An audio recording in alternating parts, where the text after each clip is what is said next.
Hello, everyone. Welcome back. Please be seated. Thank you.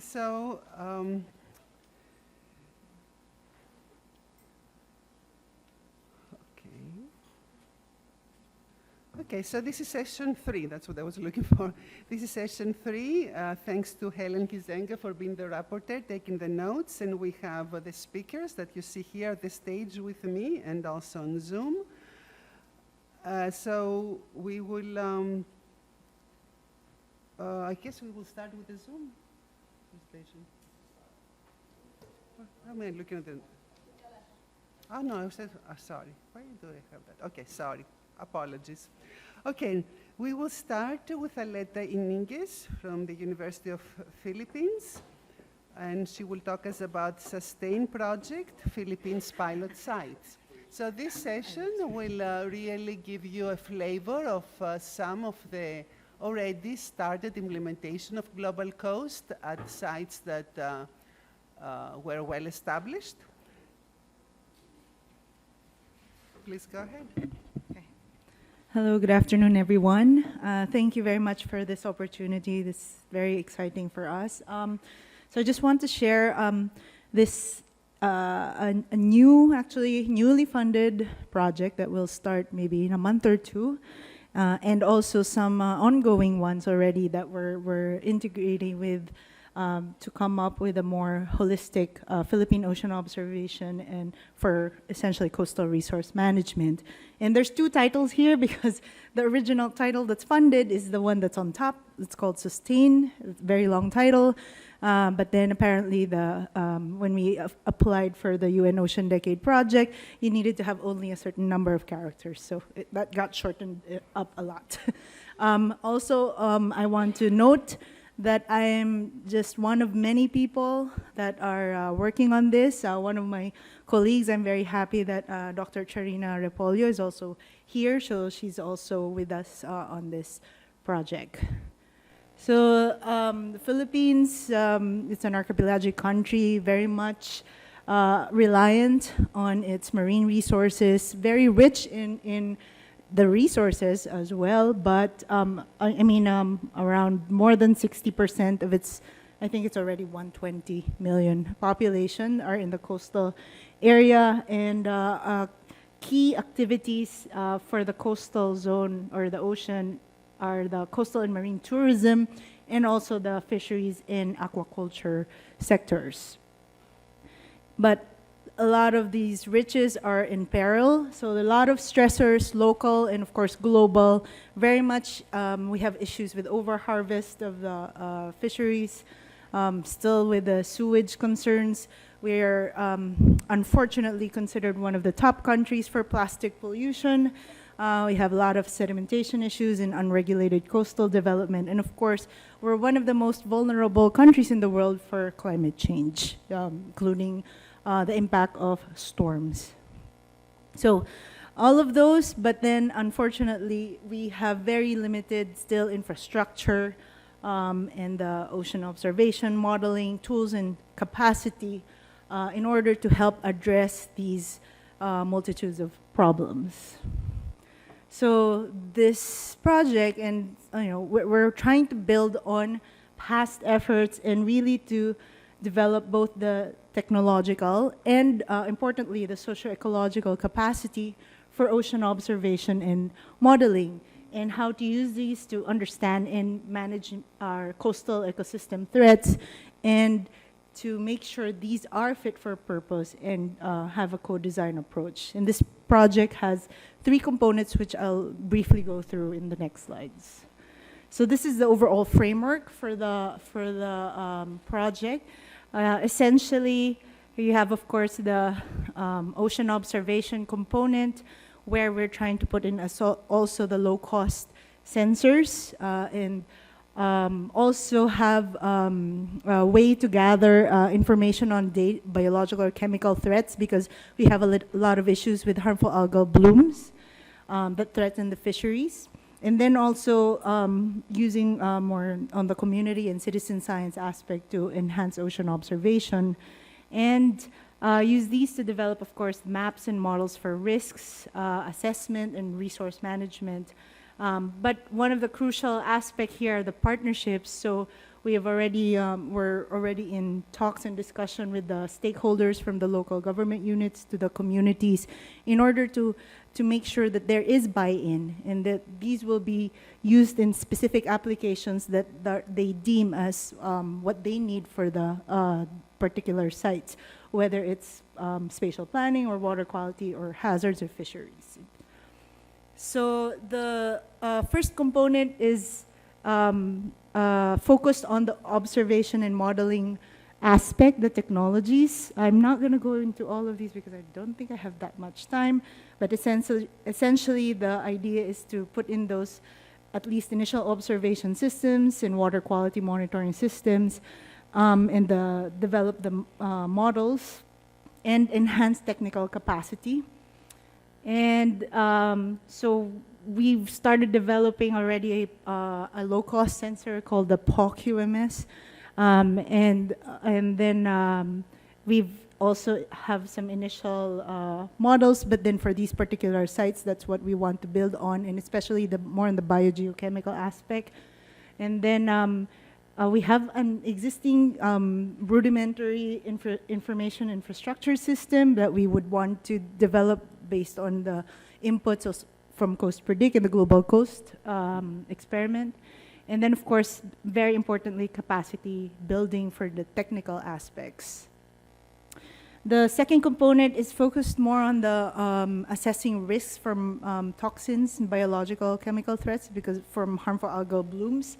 So here we will be doing biosurveillance of some of these toxin threats, also using these more low-cost ways of monitoring toxin, and especially in standardized way without the variants that we see in the shellfish. This is an absorptive resin that gets the toxin, and we can deploy that and also have citizen science as a part of this. The third part is a component is very important. We have a social science community developers as part of the project.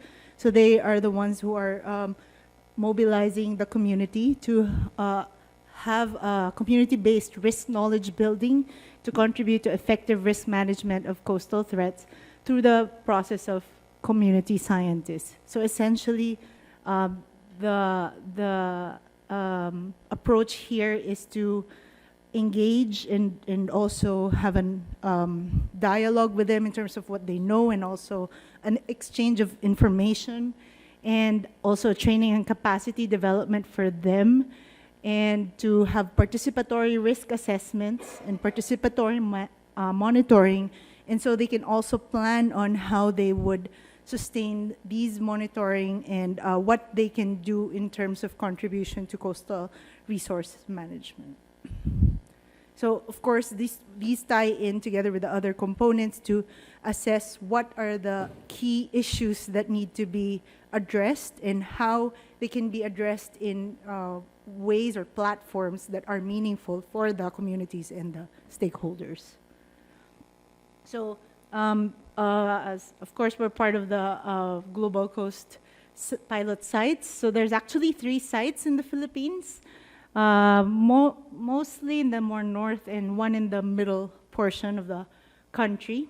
So these sites have various use cases. One site, the one in the kind of the yellow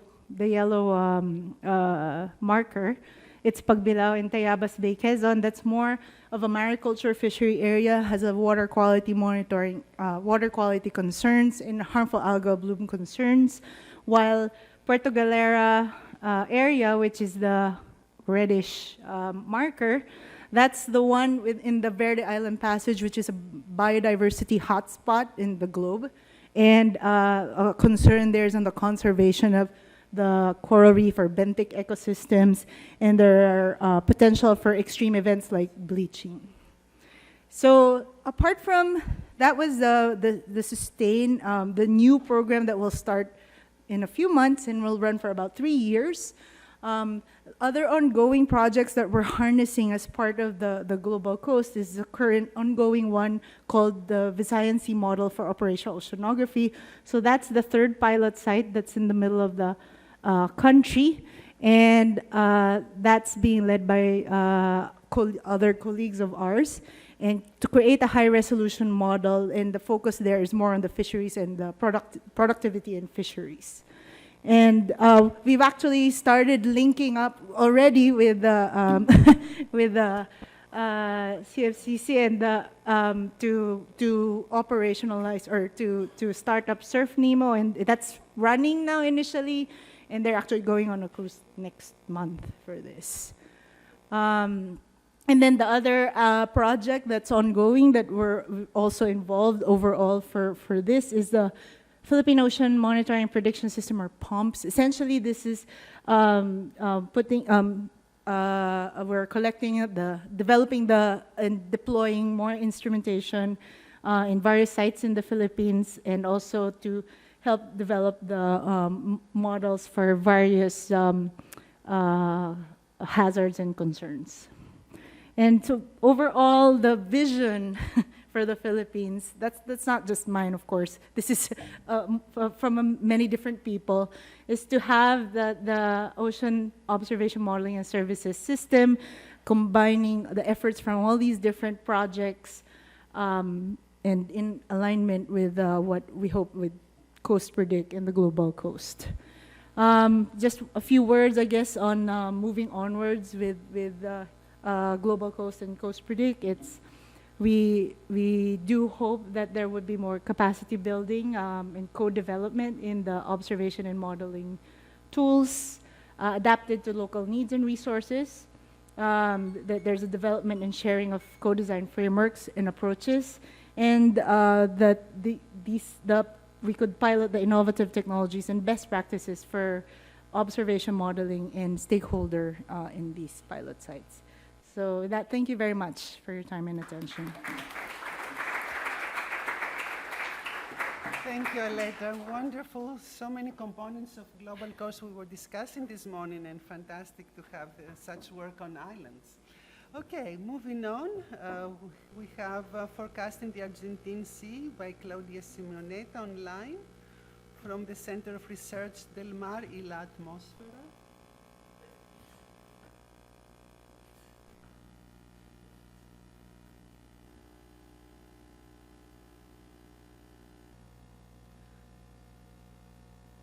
I will be giving you a 2-minute sign.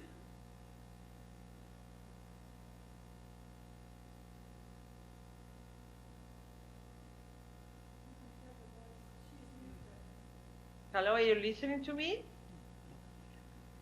Yes, we hear you. Hello. Perfect. Please go ahead. Just a moment, please.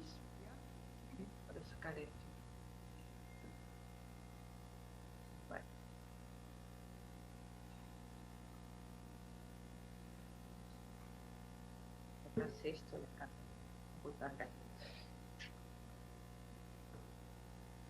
Okay. Good afternoon for you all. Good morning here from Buenos Aires. Thank you for the opportunity of presenting our project in this important meeting. I will briefly tell you about a project that we have that is called PRONOMAR. PRONOMAR stands for Forecasting the Argentine Sea, or Argentinian Sea in Spanish. First of all, I would like to mention something about the situation in Argentina regarding ocean forecasting, just to put you in context. In Argentina, the National Meteorological Service and the Hydrographic Service of the Navy are responsible for providing operational forecasts and for issuing the warnings and alerts of extreme events. Nevertheless, both institutions suffer from the scarcity of human resources. That is, they do not have people that can fully dedicate to this issue. And with time, it has limited the quality and the amount of the product that are being offered to society. Also, you know that the implementation of these systems is relatively costly, especially if you try to face it in the frame of scientific projects. And also, this kind of forecasting of ocean modeling demands the convergence of multiple actors from both the academia and the services, making it not easy to achieve. On the meantime, during the last years in Argentina, scientific progress in regional modeling of ocean waves and sea level was made by diverse research groups, and those works laid the scientific foundations for the development of new state-of-the-art forecasting systems, at least for those variables. A couple of years ago, the Interministerial Pampa Azul initiative of Argentina made the code for this PIDT project. PIDT stands for Research and Technology Development Project, that were relatively big projects. So it was a good opportunity to take profit of the links that we have made within the Argentina research community to submit an interinstitutional project trying to solve this limitation that we have in our country for ocean forecasting.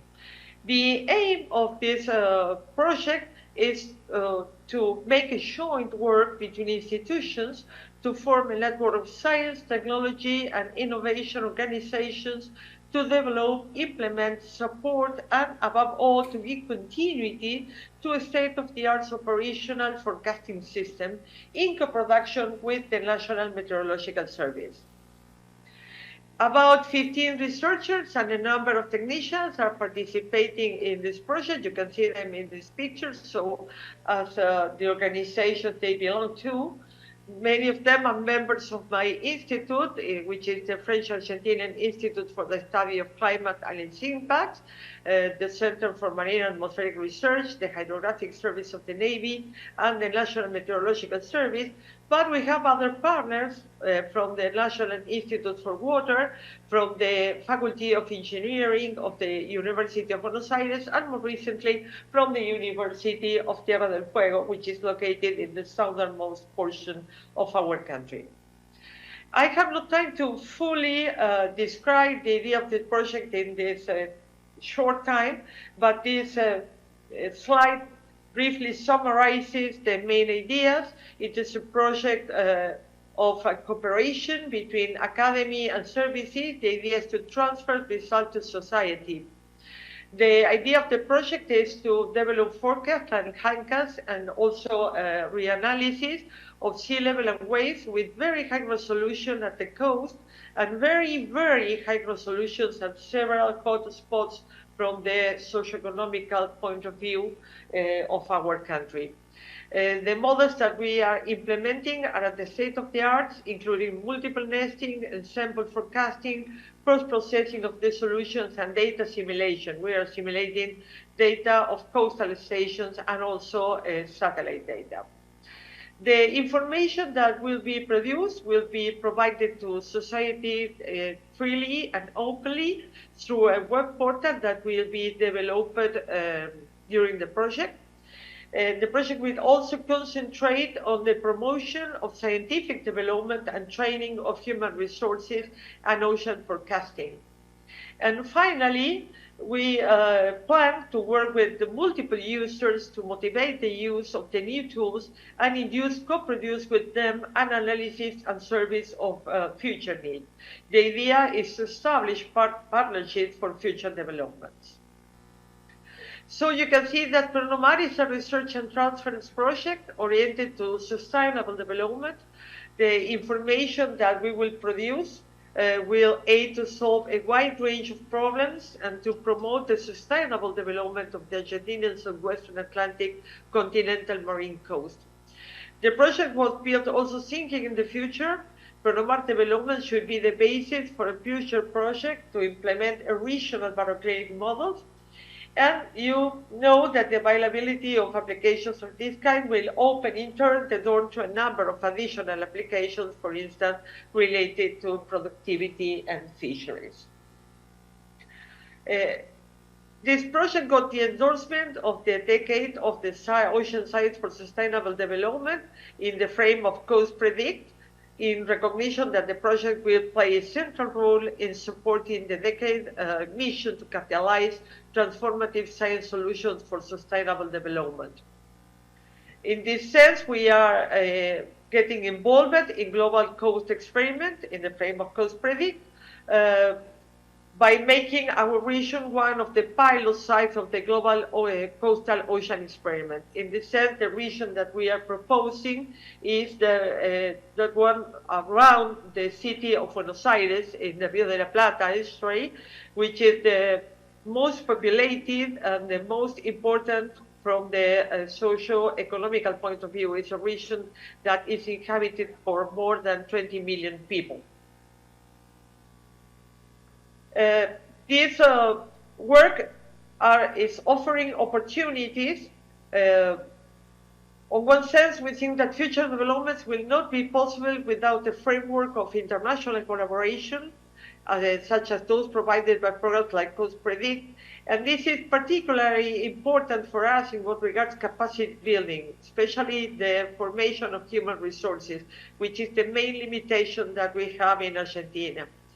Also, the topic presents an excellent opportunity for regional cooperation between institutions from South American countries aiming to provide solutions for the entire southwestern Atlantic coast. This is an opportunity that we should think about, we should face.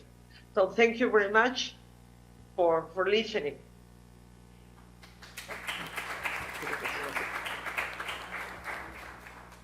Thank you, Claudia. Very interesting, and we hear you. It was mentioned, I think, also in the morning about the difficulty, the big challenge of having the human capital, not only the funding. So all the best, and you know, it is really everybody's hope that GlobalCoast will accomplish, among many other things, really bringing the human capital to what is needed in many places where it is limited now. Moving on. I invite Edgar Cabrera from IOC to speak about IOCARIB regional pilot sites for implementation of the iChoose project.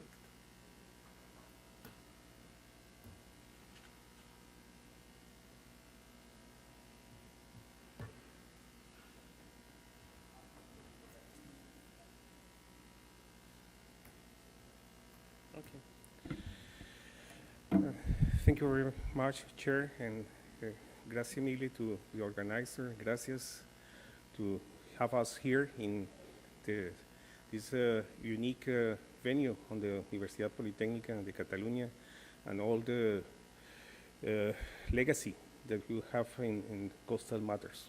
So this, I will present this on behalf of IOCARIBE.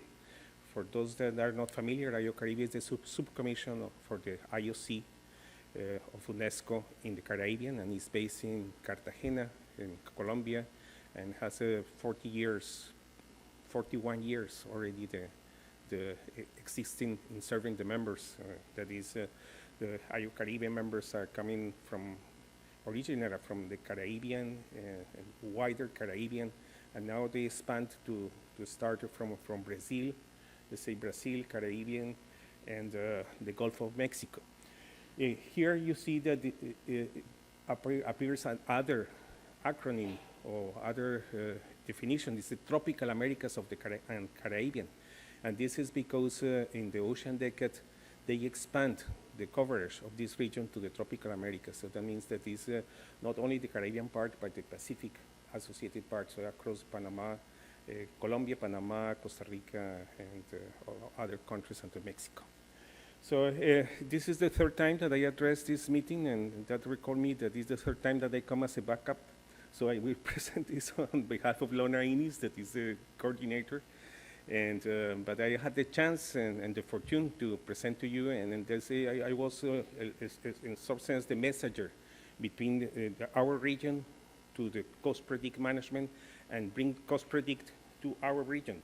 So we have a fair understanding now, and with the help and Professor Pinari give us a lot of indulgence and lectures and opinion also on how and Valley to how to interact on this topic. So how we come to this? So we are this integrated or early warning system and services, integrated coastal hazard early warning system and services for the TAC region. So there was a proposal made here. I forgot to mention that in our region we were, let's say we divide our responsibility on the seven decades outcomes, and this one was presented by the Safe Ocean, and here in the room there is Krista von Hildebrand Andrade that was leading this group, and also Julio Morel that is leading the group on ocean prediction. Myself, I was dedicated to the accessible and transparent ocean. That means ocean observations and data management. So for the second call, we present a series of projects, and one was this that we are talking here today. And the decision of the decade governance was to make us affiliated to the CoastPredict. So we are an affiliated program to the CoastPredict, and this is fortunate for us because we have now the benefit to have all the knowledge of your community coming to more a practical community that we are in the Caribbean, so in Yo-Caribe, more on the, we have a strong scientific component, but there is more on scientific to research and to applications operation.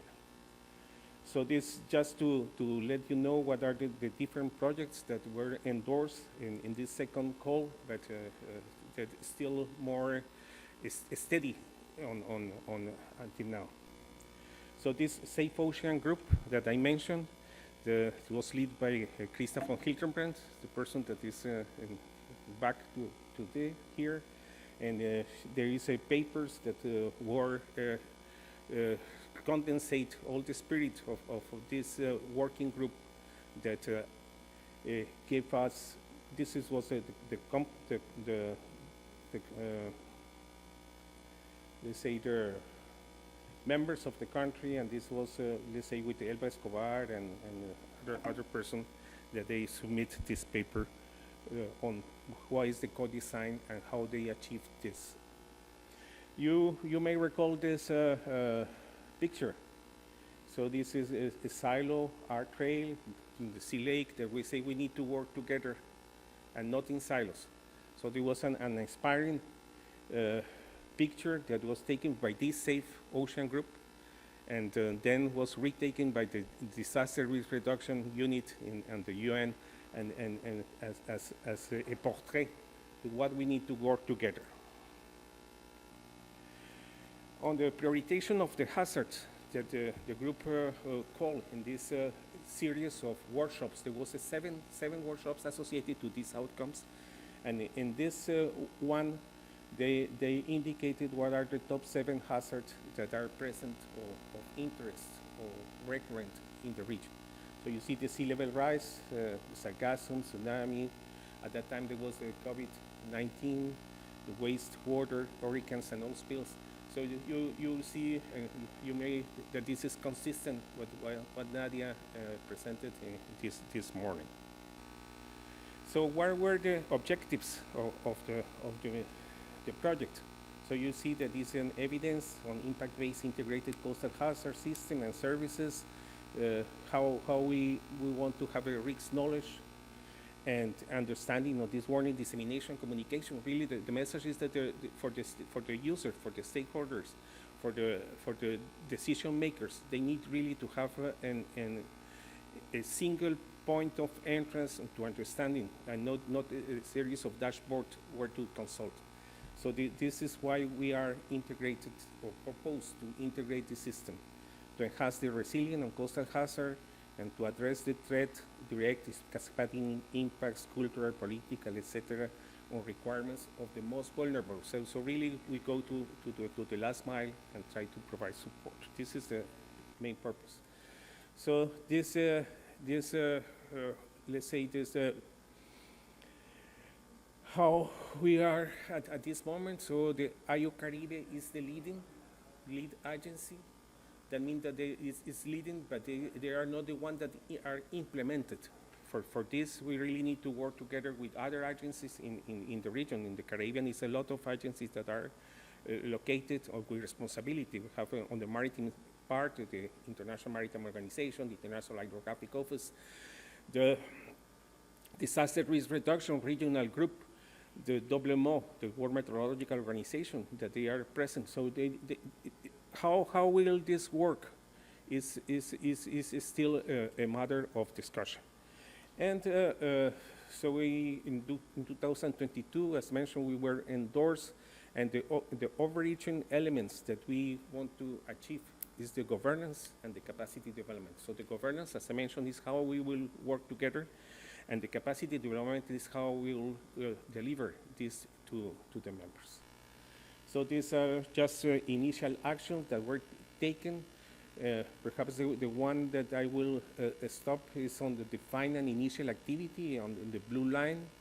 And yes, what and who are on risk for coastal inundation. So I will mention here, because for this question, there was a lot of work having defined the pilot sites for the experiment. And here you'll see that we divide the Caribbean in 4. The one on the Eastern Caribbean, the one, let's say, on the Middle Caribbean, on Dominican Republic, British Island, and the one on the North Caribbean part and the Gulf of Mexico, and one, let's say, on the part of Colombia. So here, Julio Morel is the leading person on one of these pilot sites. If you have 1 minute for him. So Julio, do you want to say something on this pilot site, on your pilot site?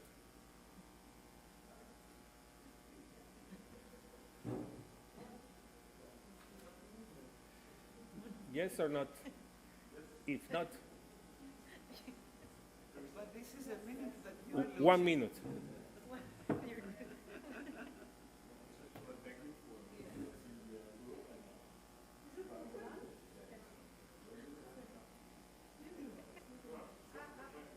Aquí entra. Tenemos un minuto. First, I would like to congratulate you. It's a great meeting. It's working out really well. Regarding what my duties here, I'm leading PS3, and the main idea when this started was to identify the critical needs for the region. So that's the benefit of having these sub-regions within ACE. I started the Caribbean Coastal Experience System some years back, and one thing that was discussed here earlier was the need for addressing specific needs to be identified by stakeholders. That's what we're doing here. Thank you. Okay, and this ends our presentation. Clock is clicking, no, Professor? But this is an aperitif, and we will go deeper on the Thursday satellite event on all the requirements for the 4 pilots. So thank you very much, and gracias mille, gracias.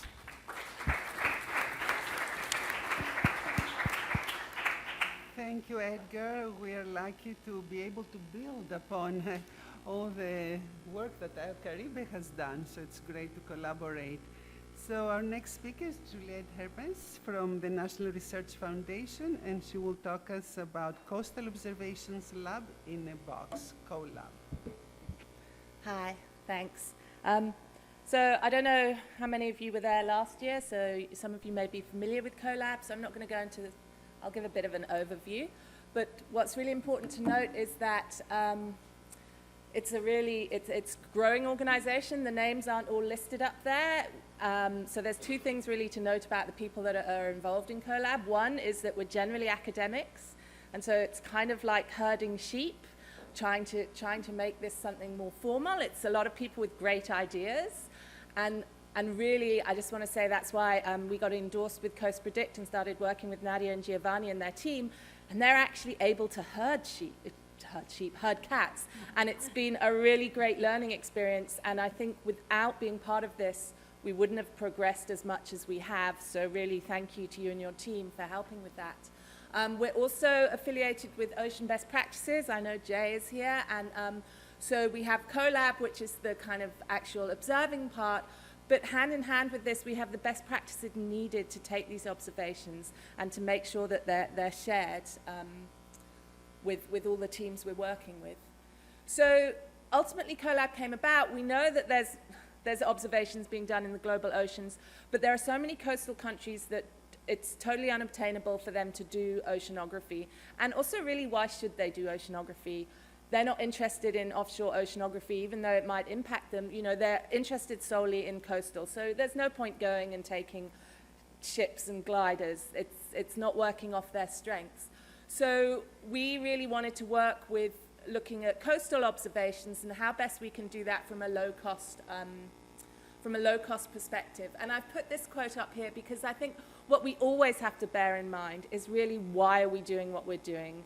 Why do we want to take coastal observations? And so, you know, really behind what we're doing is remembering the impact that we need to have and the people that we're working with, and making sure that we are having a significant impact, and we're not just going there and giving them a box of equipment and saying, here, take the observations, these are what you should observe, and then we're leaving, and they're like, put the box in a cupboard, not really of interest. So it's very much driven by, you know, co-design is the word, but really working with different coastal countries about what their needs are and what they want.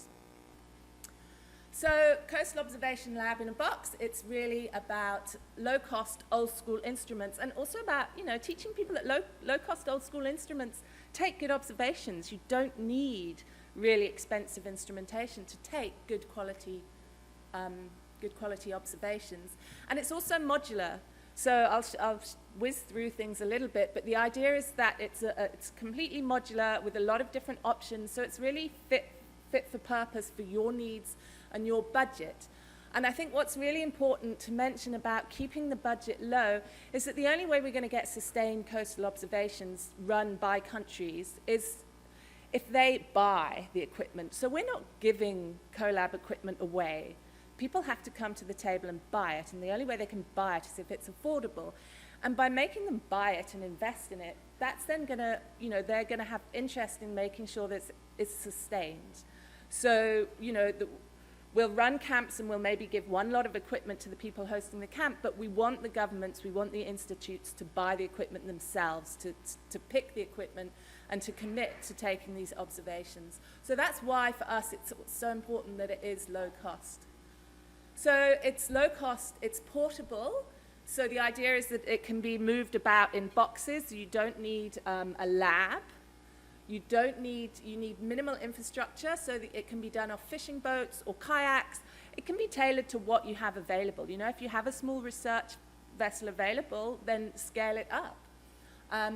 It goes from river to the shelf edge, and ultimately we're making sure that it's complementary to moored systems. So if you have the funding available to put in a mooring, then we're going to work with that and make sure that it's all compatible. We also want to provide data management and modeling packages depending on what the coastal country needs are.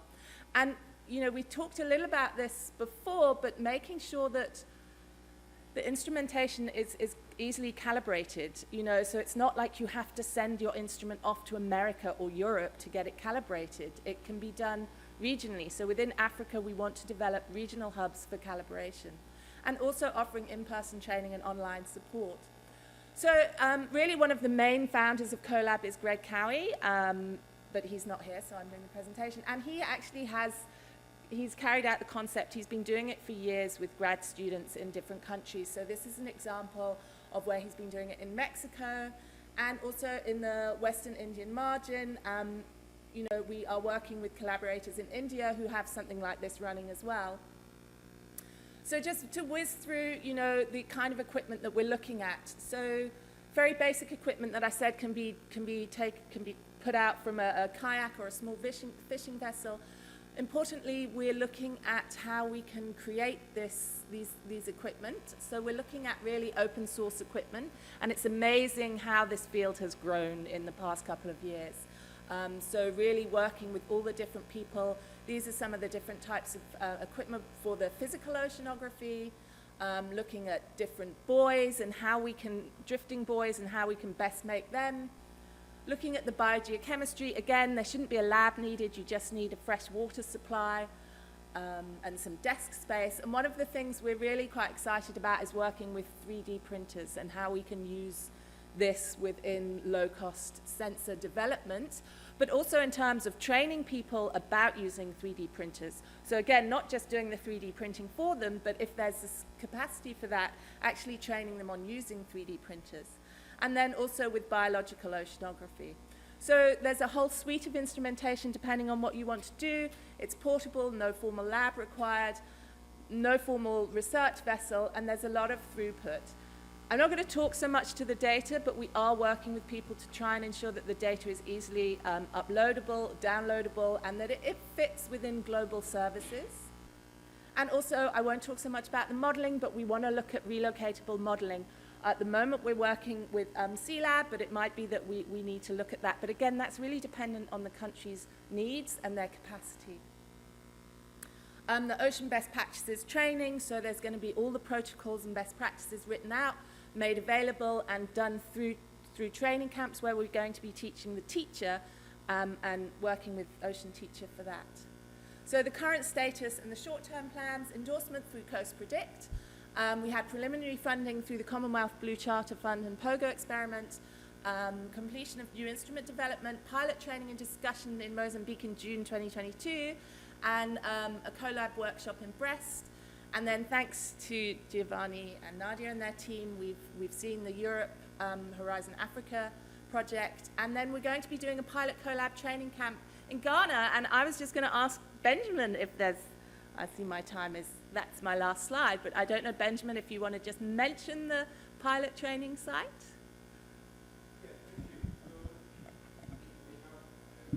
Sorry to do what the last speaker does.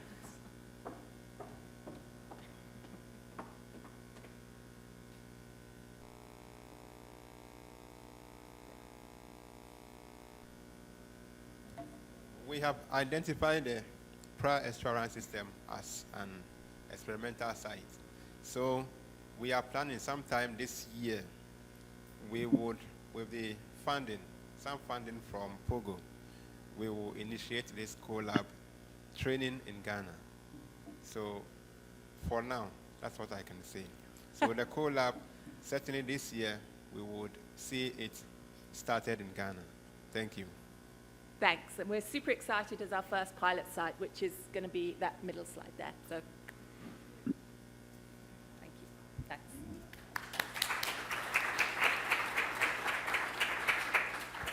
Thank you very much for these excellent examples, because we were talking so much about the low-cost sensors in the morning, but it was a little bit abstract. These were concrete examples, and for mentioning impact as your strategy for stakeholder engagement. Very much appreciated. So we will continue with Eduardo Sigle online from the Coastal Dynamics Lab Oceanographic Institute, University of Sao Paulo. He'll talk about reef-shaped coastlines, effects of climate change, I guess, for Brazil. Okay, can you hear me? Yes, please go ahead. Okay, excellent. And you have the presentation on your screen as well?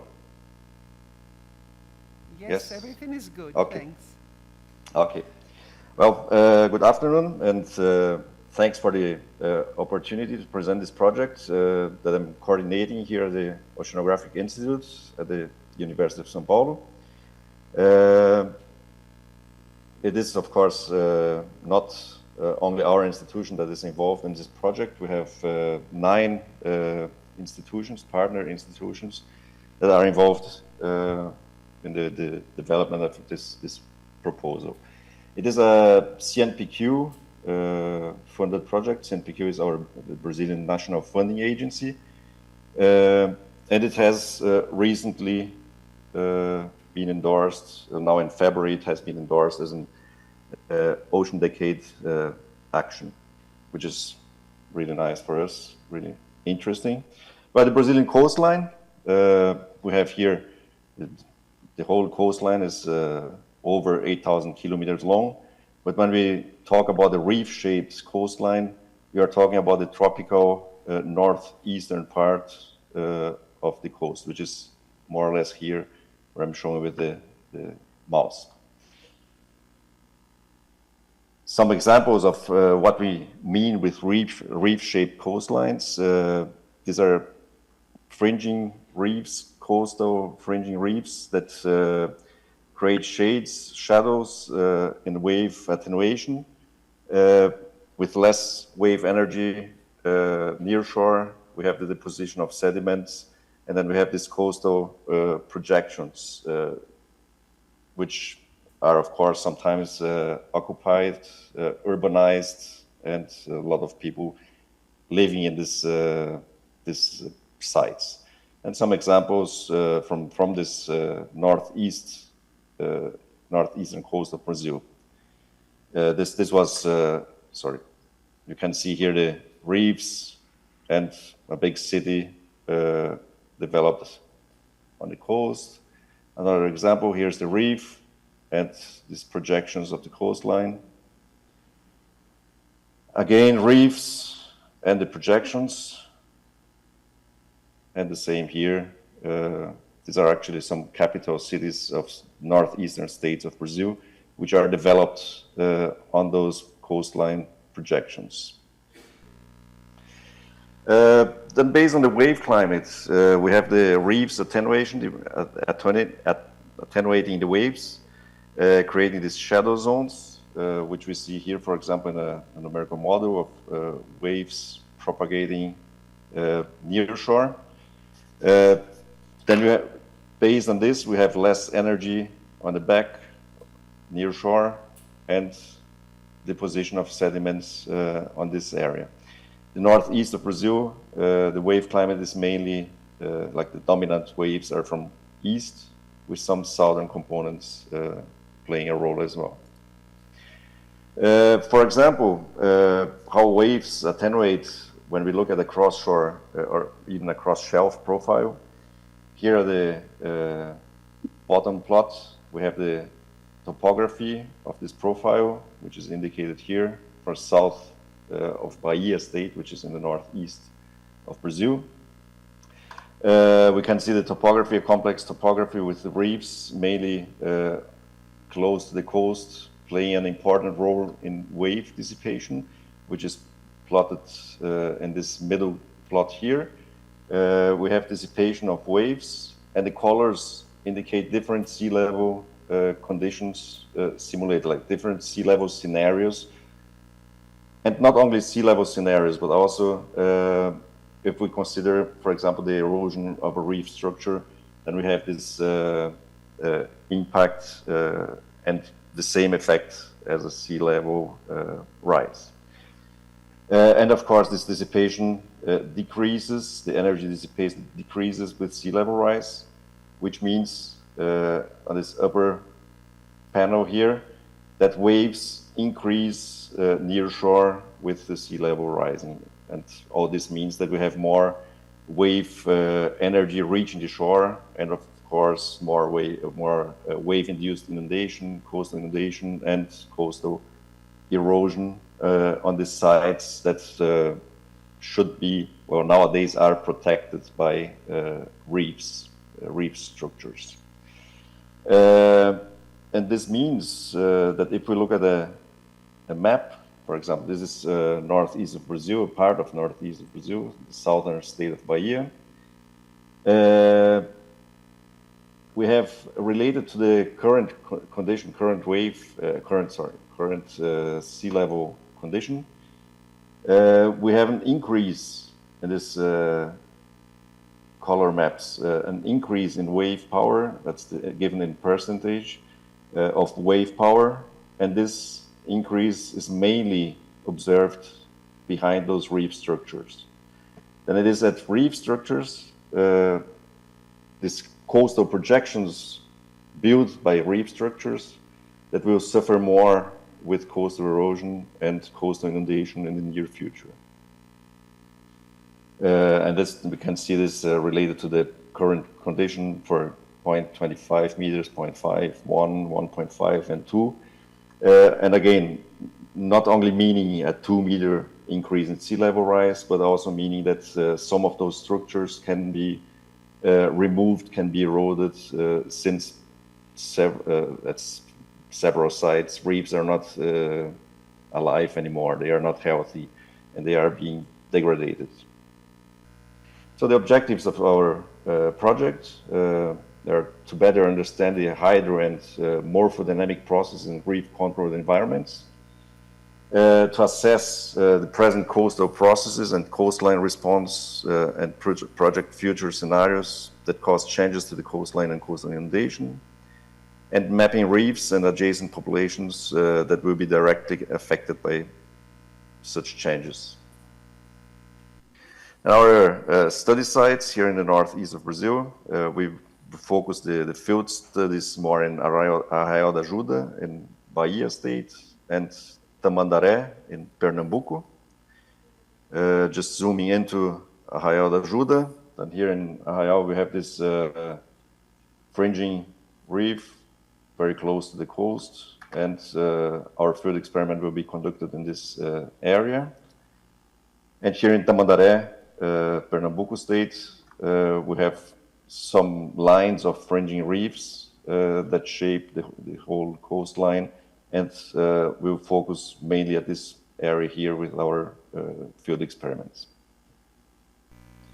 So the goals of the project: to understand the hydrodynamic response of coastal regions controlled by reefs, then field work, survey of hydrodynamic variables, application of numerical models, the relative influence of processes controlling reef-controlled regions, the relative importance of boundary conditions in controlling coastal flooding, the vulnerability of beaches to different energy conditions, and based on each morphological characteristics and structural complexity, we will assess its potential for wave attenuation.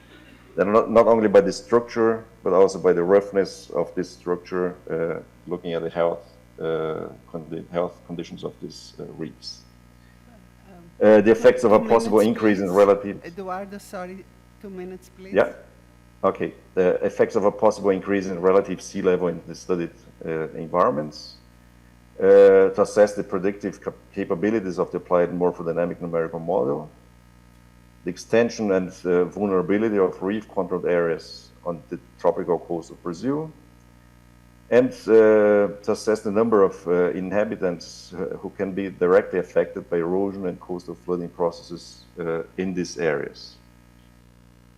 The field experiments, just a scheme here of the field experiments that we will be conducting at each site. They include several instruments that will measure hydrodynamic conditions around the reef structures. Roughness to assess the health of each reef structure, and based on this roughness, the capability of attenuating more or less waves that come and reach the nearshore areas. And this is, thanks very much for the opportunity to present briefly, very briefly, our projects. Thank you.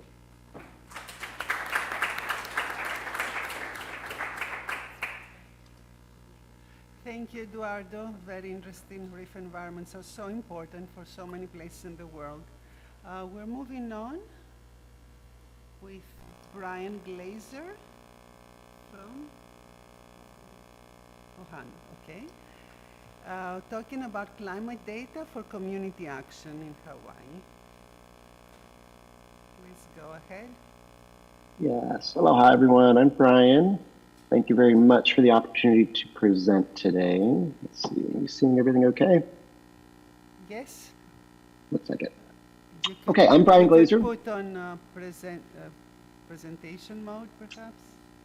Ooh, I did. So let's see what's happening here. Maybe it needs a minute, maybe. Oh, I might need to show the whole window instead. Let me try that.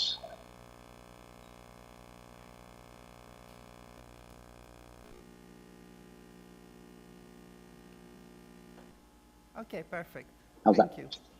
Okay, sorry about that. I'm Brian Glazer. I'm an oceanography professor at the University of Hawaii, and we've launched Tohonu to commercialize and take to scale technologies that have developed in my lab over about the last 10 years or so. We're really excited about the Ocean Decade endorsement to be able to take some of what we've done first in Hawaii and then throughout the continental US internationally in coming months and years.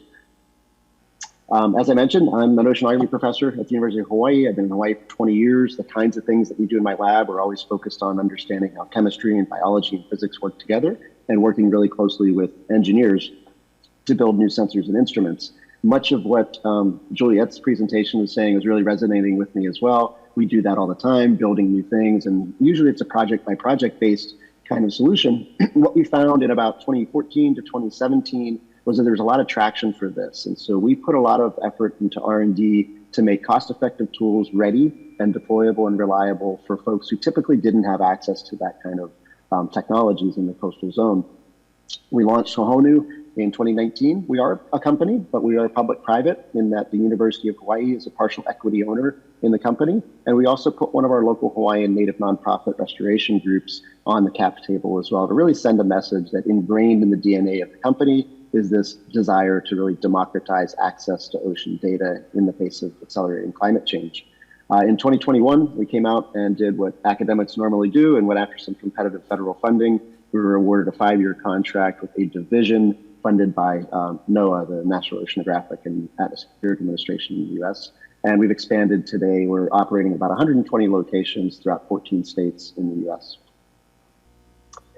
So the way it works, there's really kind of a blend of academic and scientific rigor coupled with community impact and meaningful community engagement. So we have developed hardware on our own. There's a small sensor there focused on the left. The number one priority that we're hearing and have received demand from is water level. And so for episodic flooding events that are becoming more intense and more frequent, we've also been able to deploy all kinds of other commercial off-the-shelf sensors for dissolved oxygen or temperature or salinity, conductivity, chlorophyll turbidity for aquaculture facilities. But number one, we're focused on at scales that are meaningful for hyperlocal flooding. That's an ultrasonic sensor that you're looking at. It's temperature compensated. When it's not the right tool for the right job, we'll swap that little gray cone at the bottom off with something more expensive, more robust, like a radar sensor. The hardware is really just one piece of it. The cyber infrastructure, the data delivery and dissemination is really the larger problem, if you will. As soon as we start to move data availability from just research academics to the community at large, the data has to be ingestible and meaningful and actionable. We've started with ingestion routines that emulate kind of federal gold standards here in the US with NOAA for data quality assurance and quality control. And part of the difficult part of getting sensors everywhere to understand spatial variability questions is in handling QA and QC, that quality assurance, quality control at an automated scale, rather than a single professor and a single student looking down and looking at every data feed coming from instruments. We needed to be able to scale and automate much of that workflow. That's what we focused a lot of our energy on in the early days of Tohonu. And then the third part of it is data visualization and actionable data. And so a lot of communities that we work with would never log into a web data portal. They're never going to want to download a CSV file, but they do want analytics and they do want easily accessible data. So we launched an iOS app. All of the data is freely available in the App Store on this iOS, as well as our web dashboard as well.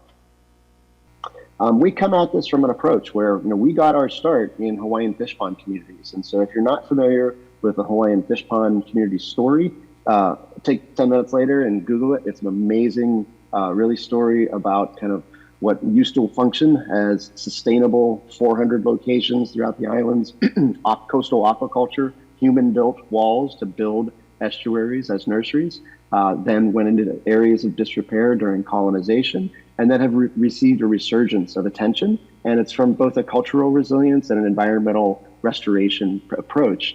We work with 30 different groups around the Hawaiian Islands who are all involved in these kinds of restoration activities. And we help to think about the challenges that exist today that didn't exist hundreds of years ago, whether that be sea level rise, temperatures, pH, land use change, impacts from eutrophication and such. Being able to bring in contemporary technologies to help blend with that indigenous knowledge. And we bring that same approach to everywhere that we go, coupling with working with local communities. This is a document called the Kulana Noi'i. A group developed this at the University of Hawaii that I was part of when we were establishing He'ia Fish Pond as part of a national estuarine research reserve. So we've expanded that method of thinking to, as I mentioned, about 14 or 15 different states now. We have multi-year projects from Alaska to Florida. We're working with multiple divisions of federal government, as well as local cities, counties, towns, municipalities, and local nonprofits. The community engagement part starts with the device itself and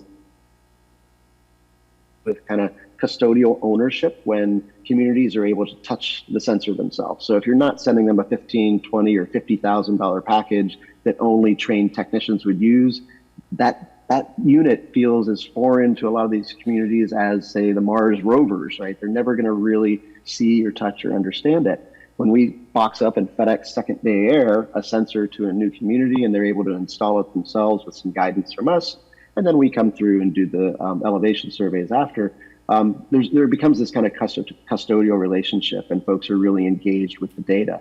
They know that they have a flooding problem, they know that the federal assets aren't good enough, and they know that we are able to offer cost-effective data that's actionable for them.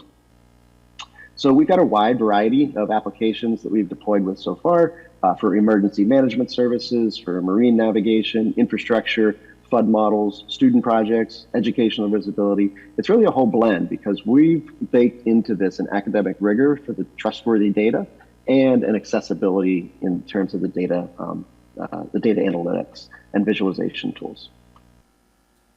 The mobile app is one side of kind of very easy to use. We had a mayor in South Carolina tell us they never want to look at the website. They want to roll over at 3 o'clock in the morning, look at their phone and say, do I need to deploy sandbags? Do I need to close roads? Do we need to have school closures? And so for those kinds of folks, having web portals just wasn't the right solution. Having actionable data on an app that was easy to use and easy to navigate. We ingest all of NOAA's federal data, and then we supplement that with gap-filling data that we're able to deploy our new sensors in new locations. We have a proprietary prediction algorithm that's outperforming federal title predictions by about 80% better. And so the longer that we're in a new location, the better that gets as well. We've worked, as I mentioned, SOCORA is the Southeast Coastal Ocean Observing Regional Association. There are 11 of these regional associations around the United States coastlines that work as sub-funded from a central office in NOAA in DC. And so each of these organizations have identified hyperlocal water level as a priority because of episodic flooding that's becoming more frequent and more intense. With SOCORA from Florida to North Carolina, we've deployed about 60 water level stations working with communities. And this was where partnering with a national nonprofit organization, but with local chapters throughout the Southeast was really key. And that organization was the American Shore and Beach Preservation Association. And so just real quickly. Excuse me, 2 minutes, please. Okay, great, thank you. And so just real quickly looking in at the data there, the blue line is a NOAA federal forecast. The purple circles are the actual measurements, which are showing shifts in both amplitude and phase of when these high tide events are impacting. And the yellow and red dashed lines are us working with communities to say, well, not wait for the federal government to talk about updating flood maps, but actually work with them to do text message alerting based on thresholds that we're able to tweak and match up. Kiowa Island is using this to preemptively close roads, both our predictions and our observations. This is great for multiple communities and comparing among cities, counties, towns, municipalities when they're actually getting real empirical data. This was an impact from Hurricane Ian just a year or two ago. This was downtown Boston just about 3 weeks ago out at Long Wharf Pier. I thought this was a really sad juxtaposition of a signature waterfront real estate opportunity that literally is now waterfront flooding. And so what we've been deploying now with the city of Boston are these sensors that 98% of the time they're measuring dry land until they're not. And so that blue line, of course, is your tidal cycle in the harbor. And then the purple baseline is dry until it's not. And so within seconds and centimeters, we're able to notify emergency services and infrastructure managers. In Portland, there's more of an industrial water level kind of application here. In York, Maine, a city with 1 or 2 roads in and out, they're rerouting emergency services. They're thinking about town and transportation infrastructure. San Francisco Harbor, even 1 foot differences between NOAA predictions and Hohonu observations that are just a mile apart. Same thing in Tacoma, Washington. The diversity of geomorphology, the hyperlocal variability is really showing that now more than ever, because of accelerated threats, we need a better lens and more spatial lens on sensor deployments. And with that,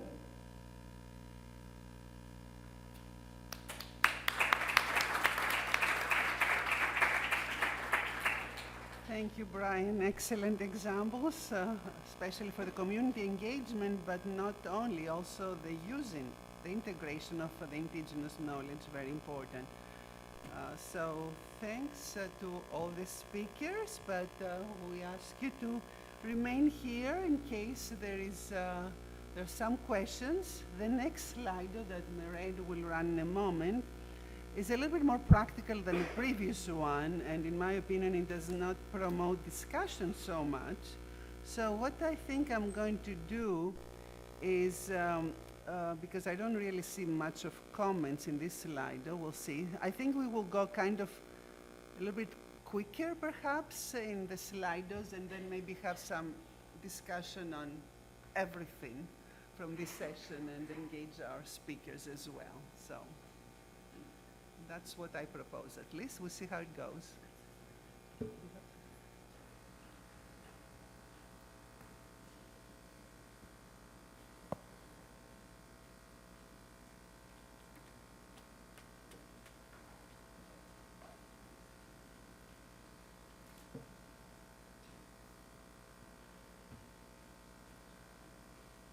So, in this particular one, if someone has some strong feelings about one way over a different way, please feel free to speak. I don't see a lot of room for discussion, really, until we see what the preferences are. Let's see.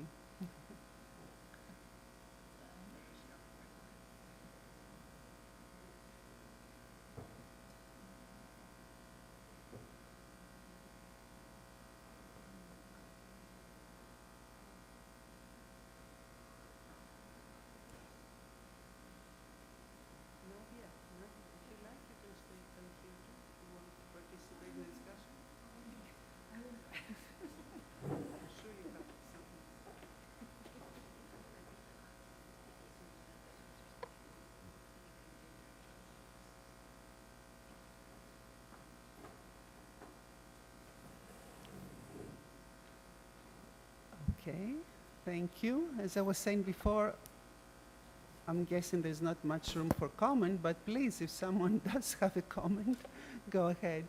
Maybe we'll save the time. Oh, there. Very good. Thank you. Can we have a microphone?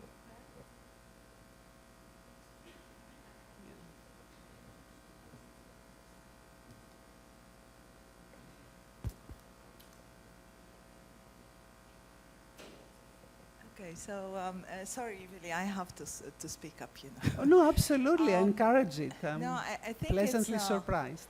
As you said, it is a comment, maybe it is a suggestion, it is supported by the group. So I think what we should be starting doing is proposing working groups that targets specific topics that of relevance to CoastPredict. So I asked Nadia actually at this moment if we can already propose a working group on collaboration and partnership. So I am proposing a working group. So the goal of this working group, in my opinion, it touches upon the talk that we have been having in the past session, which is the collaboration, enhancing partnership across pilots and collaboration within the landscape, the existing landscape. Thank you. Could I ask you to clarify, so when you say across pilots, pilot sites, do you mean thematically, regionally, everything? We are proposing in this working group to start with the framework, setting up the framework for this collaboration across pilots, and that is going to be a framework from themes, gaps, knowledge, science, how to do also the capacity building across the pilots, not in one pilot. So that would start with the framework that we set in place with this working group. Okay, thank you.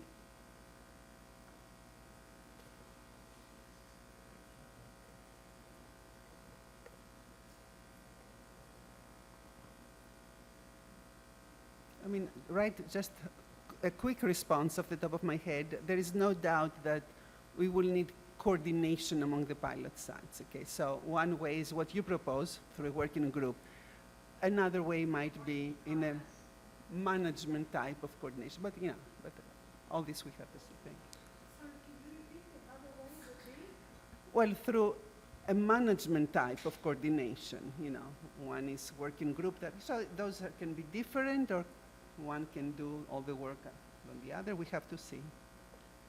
Well, I think the projects, the core and affiliated projects that we have seen today are thematic. As Gada is proposing, there is already in most of them thematism, like Flame is on climate downscaling and so on, and others. So maybe at first we should understand how the pilot sites get across the projects in terms of thematism, because so we build the matrix, and there I think we can use the projects to gather the selected pilots or pilots component together to work together through the projects. So that's my. Because also, just one other comment, the pilots itself instead are multi-thematic. So the risk is that we fragment the pilots if we don't use the projects to keep the thematic together.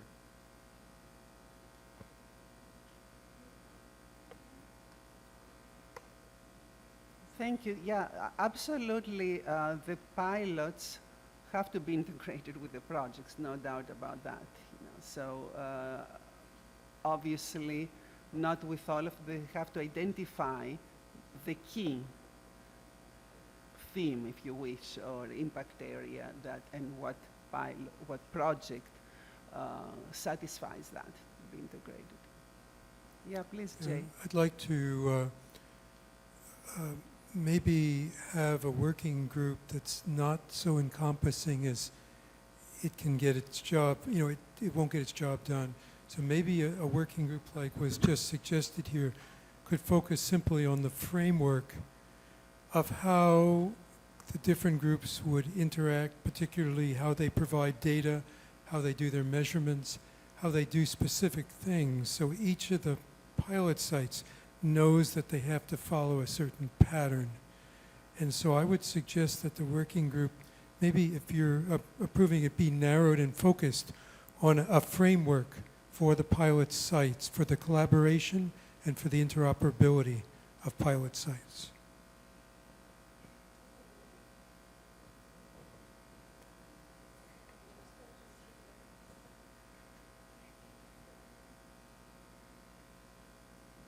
Okay, let's hear that, and then we'll move on to the next one.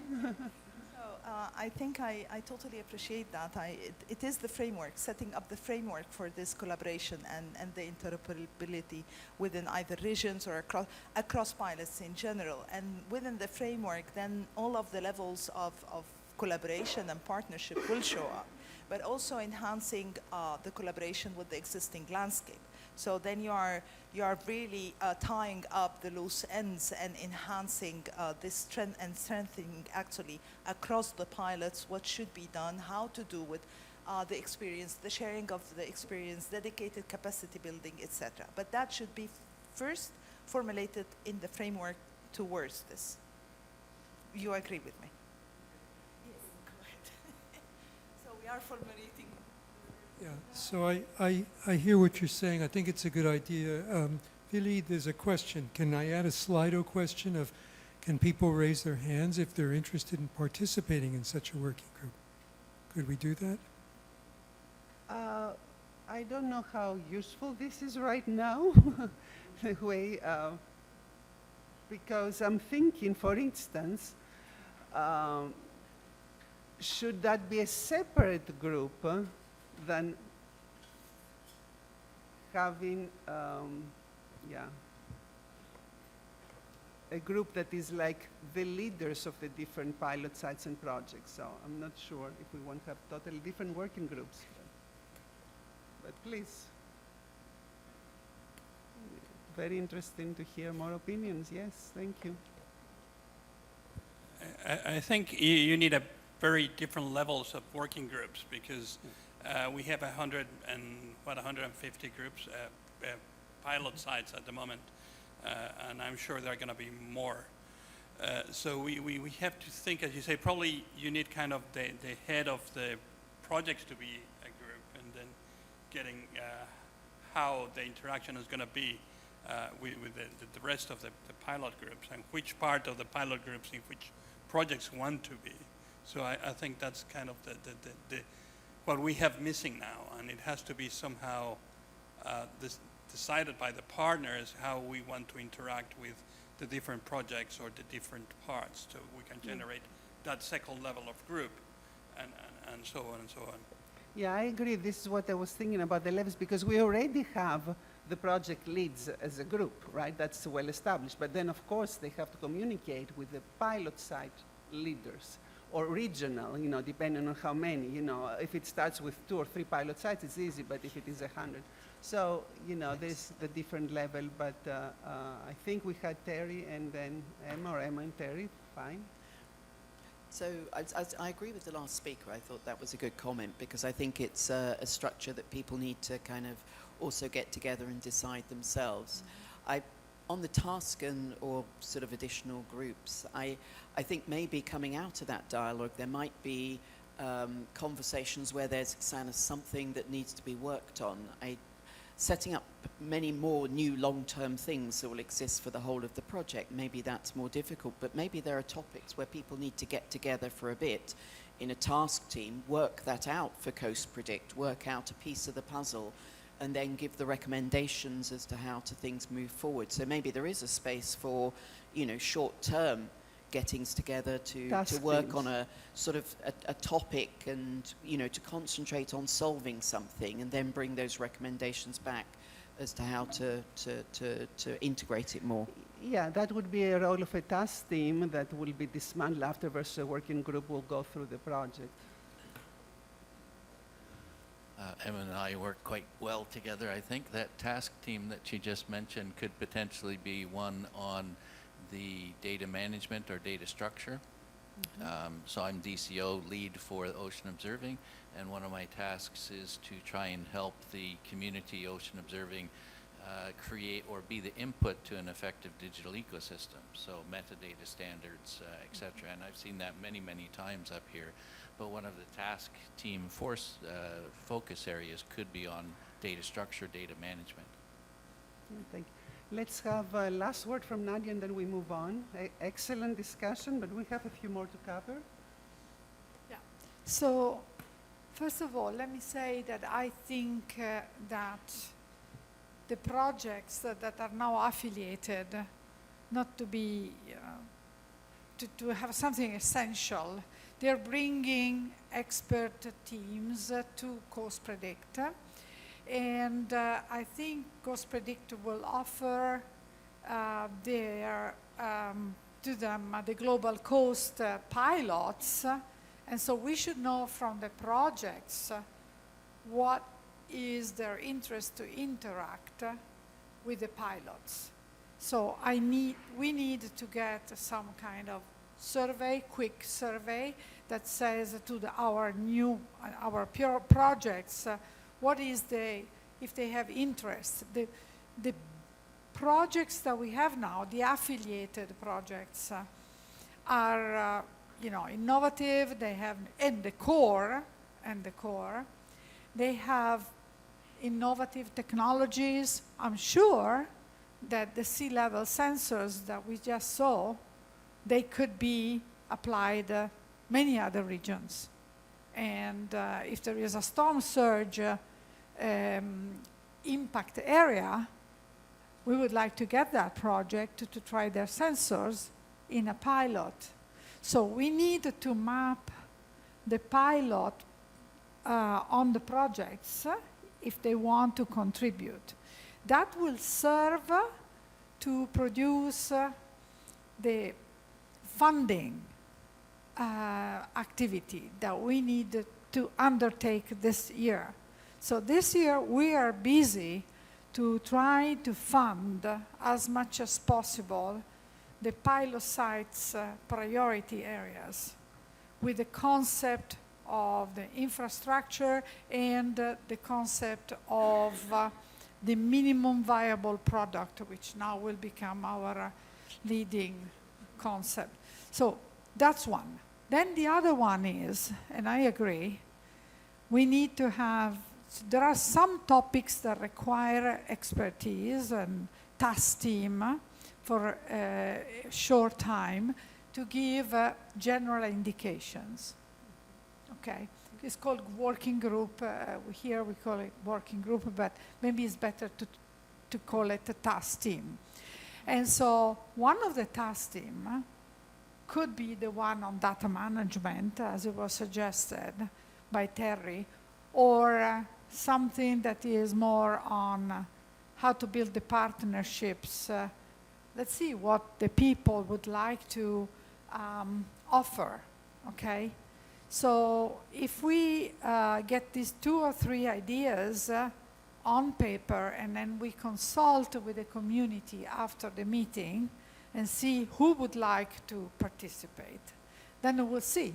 It will be a short time task team, drawing some recommendations for a specific topic, because we know that we want to get implementation. We want to get implemented. We want to get implementation projects with funding. Okay, in order to reach some critical result, and it's the right time. Yeah. So, I just want to comment, Nadia. Rather than the core projects and the projects looking at the pilot sites and expressing interest, I think in the way that we have actually structured it in the Slido questions is the other way around, that the pilot sites can see what core projects, it's the other way, because some pilot sites are already funded for the specific site, to do it right there. So, okay. I'll let Giovanni have the final word on this. Very short, because opportunity simply to come bring back in my after experience, because through. in the last week I tried to do this exercise, and I wouldn't go back to the pilot site to ask anything because there are a lot. There are 124 and many people involved. But already in the database that we have, there is all this information. We know already which are the priorities of the pilot sites, so we can propose to each pilot site collaboration or at least reference projects that has also been created after the pilot sites. It's so definitely a two-way, and it should be on the at spirit least of we the can co-design. Absolutely. So let's move on. Thank you, everybody. Great discussion. Let's go to the next Slido, which actually targets exactly this. So here we're asking the various, so I don't know how this is done in the slide. Yeah, exactly. But, well, people who are here and have pilots, they can answer. Others obviously can't. So this is one answer, and it took 100% of one, of course, so. If we have a few more.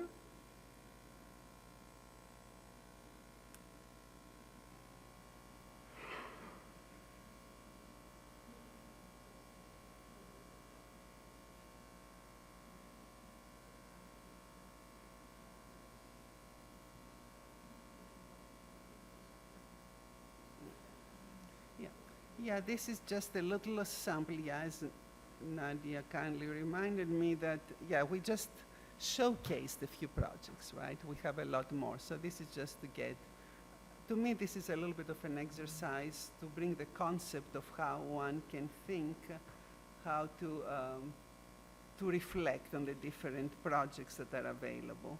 But it's by no means an exclusive list.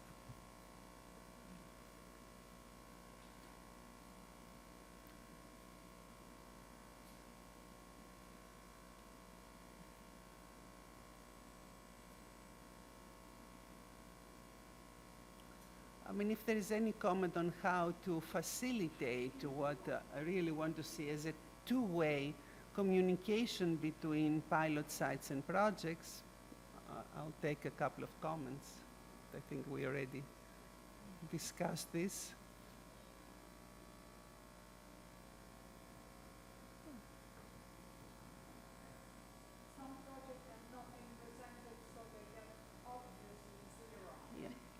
No, this is yeah, exactly. To me, this is just exercise, and it has to be done in a more comprehensive way. No doubt about that.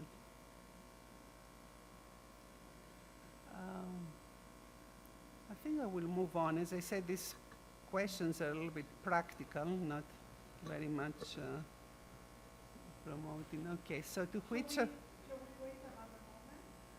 Well, I'm hoping that people will go back. I mean, there's nothing that prevents anybody from jumping between two slides. I just want to go through this quickly.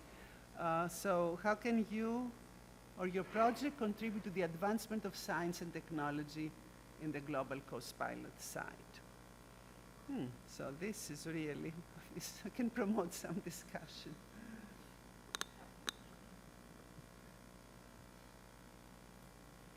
So this has comments, right? Am I right? So look for comments. Open comments.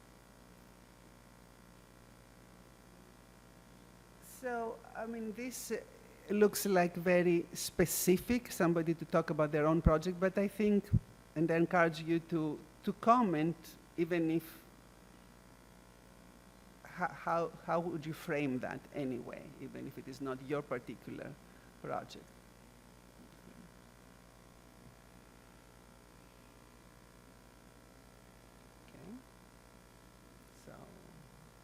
Encourage people to write and also speak.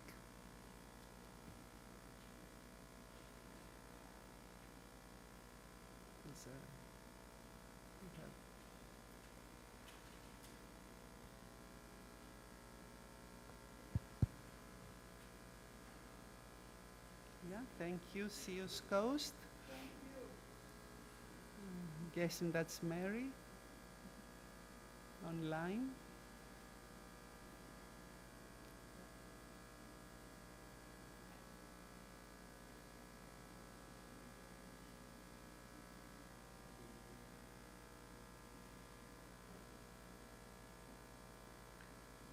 I don't see anything that I don't like, so I cannot comment.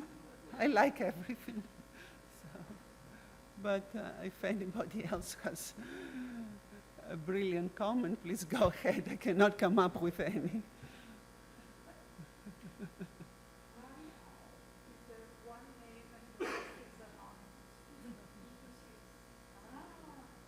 Cooper stuck his neck out. But I didn't see what you said. It went too fast. I only saw Cooper. Oh, wide scale and profile. Okay, of course, all right. Now, this is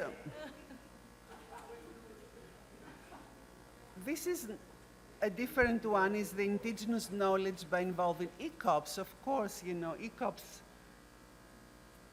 must be the group that has the energy and, you know, and wanting to do something new. Yeah. That is actually, yeah, the reason is, by the way, that when we were putting the proposal, the initial, you know, proposal to the UNDK together, it had to be done fast, and ECOP was one of those activities, so we asked the few people that were pretty much helping write the proposal to suggest ECOPS. Now we have a huge community, so we have to run a request with ECOPS, and the way we did it is we had the ECOPS that we have engaged already, and they are engaged. They presented, you know, their CV, their interests, what they feel they can get out of participating in CoastPredict, you know, a couple of simple requests, and then they can be included. So that is a good action item. Enhance ECOPS and use them more. Yeah. But please, everybody, feel free to get back to all of this. What are your expectations related to participation in the GlobalCoast pilot sites? So again, this can be from people who are either participating or thinking of participating.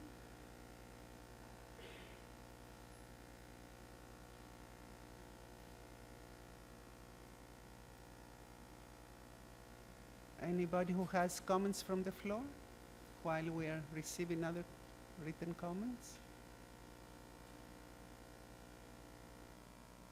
Knowledge?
We can do it.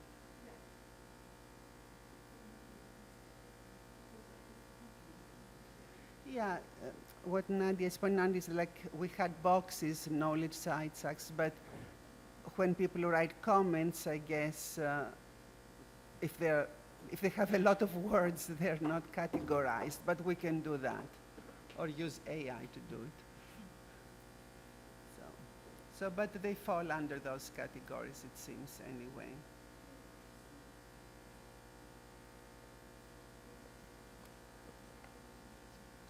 The one that is jumping out a lot, yes? Hello?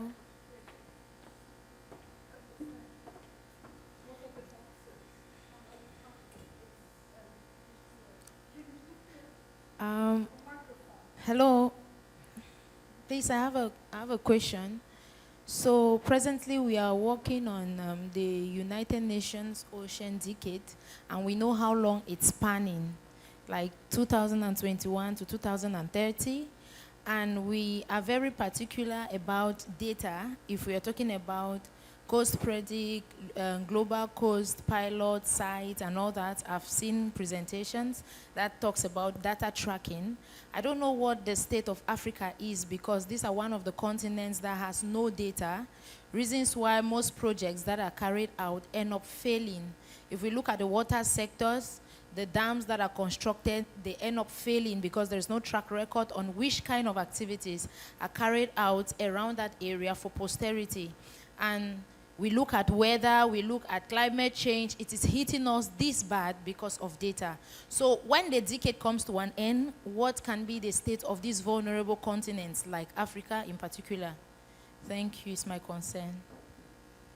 It's a super valid concern, and this is why, it is a hope to really improve the capacity for both data and human resources in the places that have been, as you just so well mentioned, totally under-resourced and totally like deserts of data.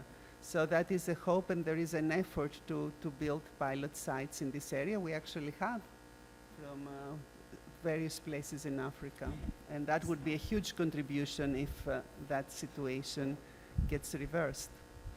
So if I might say, this is a very important concern, and we phrased in CoastPredict this concern that you just stated as our redefinition of the coastal area, where we consider the rivers and all the human activities upstream is called, there is a group that is called Source to Sea, which should be interfaced properly with our group. They tried, but we weren't able to do it at the beginning, too many things to do.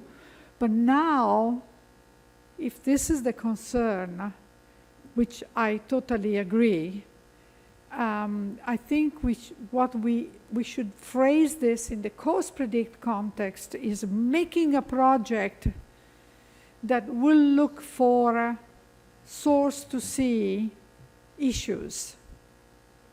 And so this is something that is a gap in our projects, even though it is stated to look at what human activities are upstream of the sea and seeing how they will produce change in the sea. We don't have any specific project that really looks at that. It's a gap in the projects of CoastPredict. So please engage with us to find a group of people that will formulate an hypothesis for working on this topic in Africa, but there are other continents that are, even Europe, even Emilia-Romagna, that are affected by this problem, okay? Thank you very much. I was just about coming to that because if we are trying to collaborate with young professionals like ECOPS, we have students who have innovations. Let me just use it as a form of advertisement. So I'm one of the students. We attended the Geneva Challenge 2021, and we won from Africa because we created an innovation on water data. So it's called the Water Data Bank. We have an online site, and it's actually still being developed where we track the challenges and the opportunities for water resources all across Africa. So we can leverage with, we can send a call, like under the CoastPredict, we say, is there anyone, if this is one of our priority areas, we say, is there anyone, any team, like Madam has said, so you come up with your innovation on data tracking so that if we are talking about prediction, it should be for today and for tomorrow so that we don't lose out on what we are building after the decade. Let's call these younger ones to bring the innovation so that we can put them together and push them forward. Thank you. Thank you very much. This was excellent comments. Thank you. I just want to follow the source to ocean kind of thing. I mean, I've worked all my life on that part in the simple cases that we have typical in Europe and America, which are rivers. But now I'm in a region where all our rivers are underground. So if anybody have ideas on how to get that, and we have an enlarging community of humans living at 20 kilometers and all the ways to go out in the river, in the ocean. It'll be interesting in working in a group that could look at these kind of features. Thank you. So we already have, I think that's very easy one. We're done, all right, with this? Let's move on.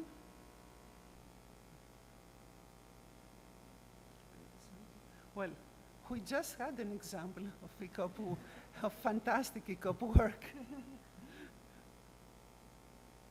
But yeah, other examples? Of course, the ECOPs are the future. We have great expectations from them. Writing down for us will be very important to remember, and because the slides are all so we should suggest people give the examples here. We are, but no. Yeah, we're it not takes getting time. it. Just takes time. But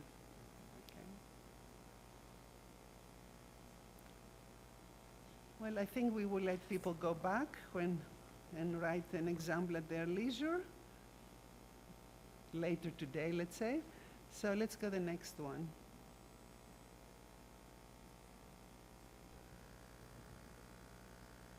Okay. Very specific question, yes or no?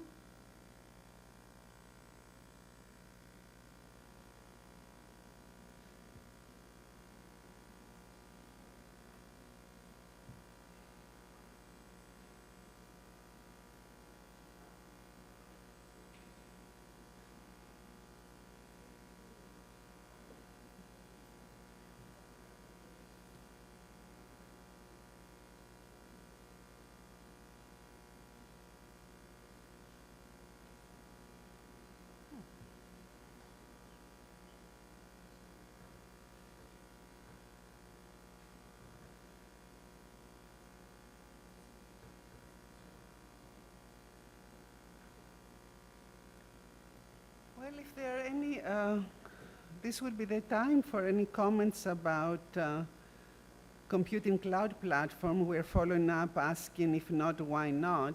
So if people want to comment on the whole cloud platform concept that GlobalCoast was presented by Nadia and Giovanni would really be based on. This would be the time for comments along the computing cloud platform. In the meantime, Red, go ahead and put the next one. If not, why not? Anybody from the floor that wants to comment?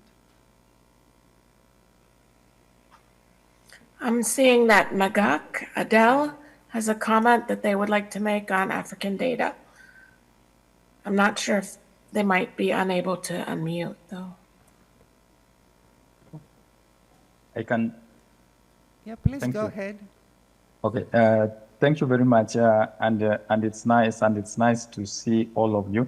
I'm very glad to join you virtually. I'm one of the young marine geology scientists from Nairobi, Kenya, and I'm part of this wonderful team. Yeah, I just wanted to put something across. There was a question that was asked on the African data, especially the geodata tracking and all that. And first of all, I would just like to appreciate Europe for the work they have been doing, especially in helping us through our various platforms to have various data. There's a lot of data that is available, and one of the things that I think is a main challenge in Africa is that the data that is available, majority of where the data is available, or the available data is not being used to the ultimate. Like go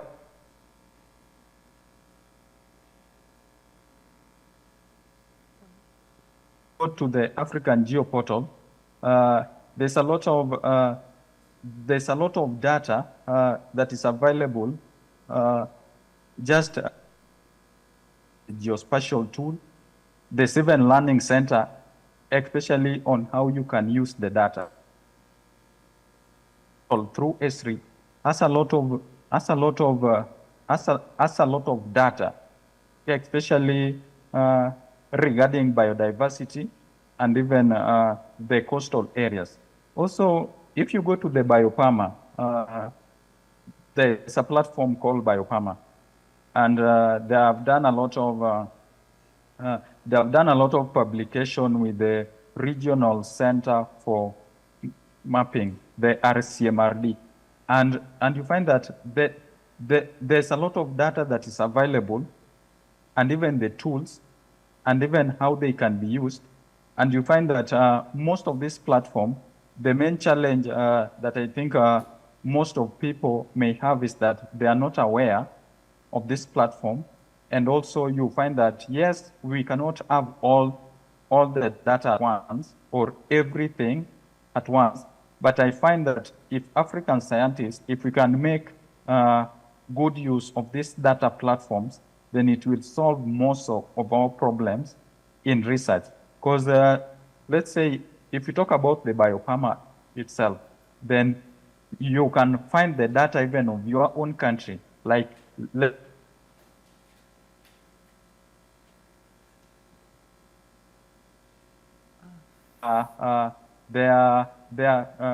biodiversity, just various platforms and services that are available through this.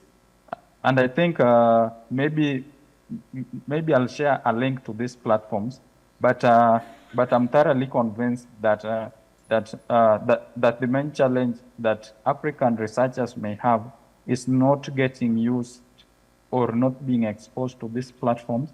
But you find that ESRI, through collaboration with Europe, has enabled a lot of us to acquire data, and most people may not be aware of this. But they're actually available, and they can really help us in research. Thank you. Thank you very much. Yeah, please feel free to put any links in the chat. So I believe we should move on. Oh, sorry, yeah. I knew that and I forgot. I just have a comment from my past life in a commercial entity, and where I was heavily involved in the transition from on-site servers to a cloud environment for both compute and data storage. And the biggest impediment to that transition was not technological, it was the financial paradigm shift that occurred when you go from one to the other.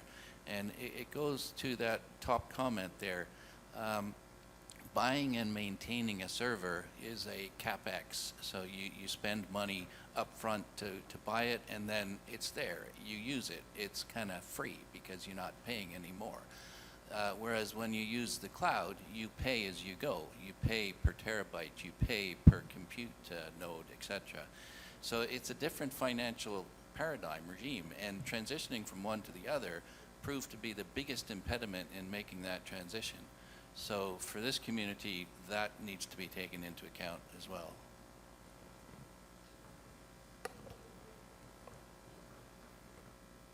Thank you. Thank you very much. Moving on. And this was reflected there in several of the comments. If you answered yes on what?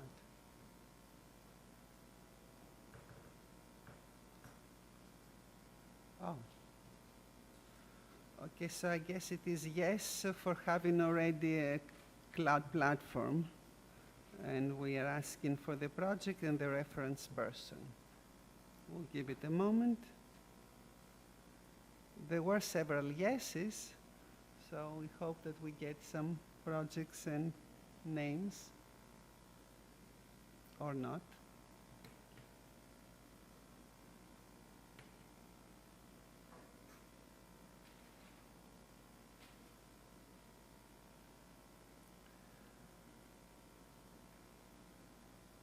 I'm going to go on, please. This, please, everybody, of course, you can... I realized I forgot to make my point. The point was that when you do sit down and do the financial analysis, it is cheaper to use the cloud, but you need to manage the cloud very, very effectively. You need to close down your compute nodes when they're finished. You need to move your data to cold storage as quickly as possible. But the financial analysis does indicate it's cheaper to use the cloud. It's just a different payment structure, which is what you need to get your mind around. Sorry. And as we all know, especially for government agencies and so on, it takes quite some time to approve changes. Yeah, so thank you, Terry, because this is exactly our experience now in trying to transition as a small institute in Italy. That's one. The other one was pointed out already in a discussion with our colleagues in the Philippines, is that we need to invest in education, in cloud computing, and in using the cloud, and instead of other technical personnel.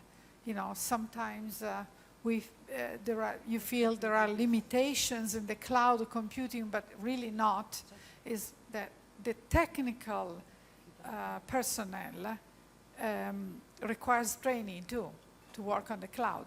So we found that, even the scientists, we found that one of the barriers, but we have to break barriers here, and I think it will be, I mean, I totally agree with you, with Tom, that from the beginning sustained and thought about this design with us.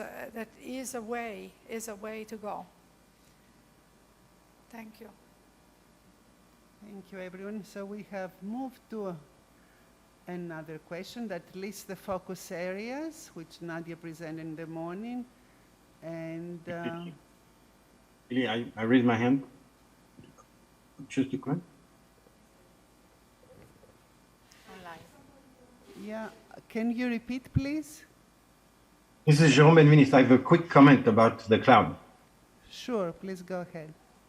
And so I have an interesting experience with the cloud, because I used it to develop altimetry services and so on.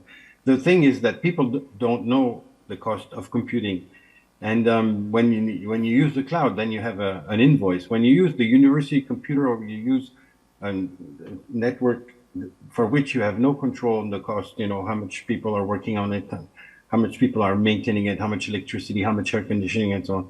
And so the cost of cloud frightened people. And so we have to make, let's say, to be aware of what is the real cost of computing and why the cloud might be cheaper, exploiting in-house resources for which we don't even know how much it costs.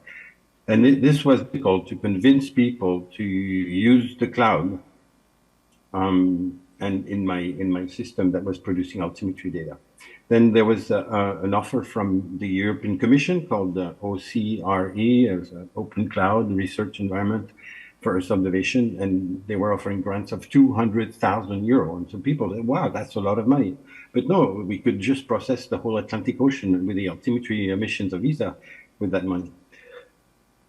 So people are not aware of the cost, and they are frightened by using the cloud when they see the prices. But these prices are lower, usually, than the internal, in-house, unknown, uncontrolled prices that we have. That's my comment.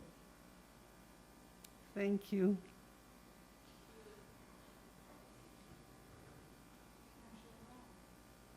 On the topic of university resources being free, I can tell you from my own experience that, for instance, we used to have high-performance computing for free, and then we changed provost and it became so expensive midway through my projects, which was very challenging and has remained very high ever since, so the cloud looks really cheap after that. So, you know, it can be. Exactly. When it's open, people don't know to address, and then at some point you have to realize that it has included in the proposal. When you ask for a grant from ESA, from European Commission, from NSF, and so on, you really have to understand how much money of the activity is going to be for salaries, but also for computing, because now more and more, even inside the university, there's this recharging mechanisms, and you have to dish out real money to access to what seemed to be open bar before. Thank you. Thank you.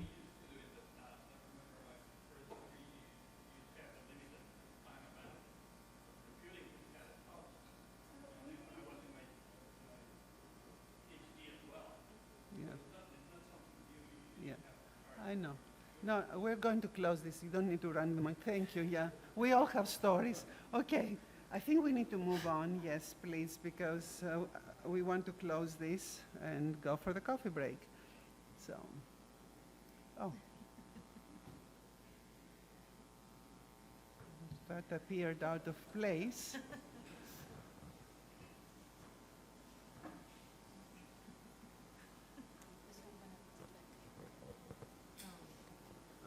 All right, so we move to the next one? Yeah, so please, yeah, I'm told that the names will not appear, so, but they will be submitted, but you're not going to see them, I guess. Privacy, I don't know. Okay, moving on. It's almost done, I promise. Okay. So here we're inviting comments with respect to technologies.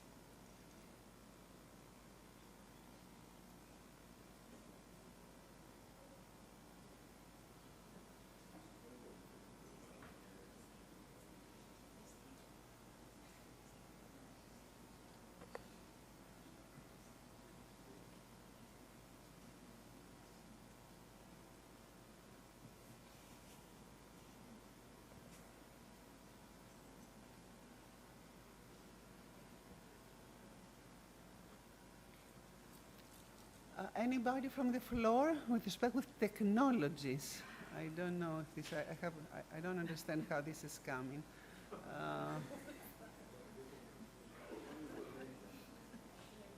Okay. So this is like group with words? It's like a word map? Yeah. It's a word cloud. Okay. So let's be independent of this and think independently, and if anybody has some comment on project gaps with respect to technologies for what you have seen and heard today.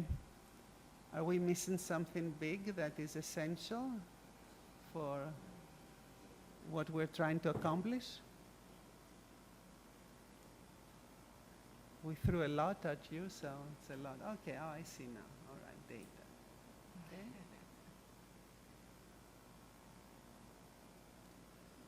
Yes.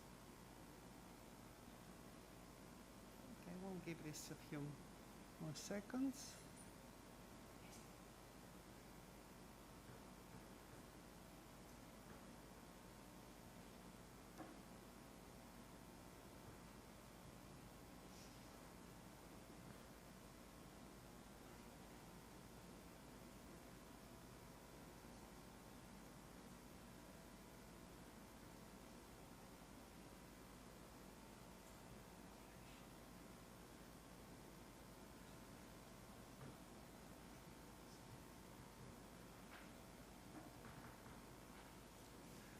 We only have one more question, gaps with respect to thematic gaps, but I think they'll be overlapping. I will not be surprised if we see some of the same, because some of this is not really technology.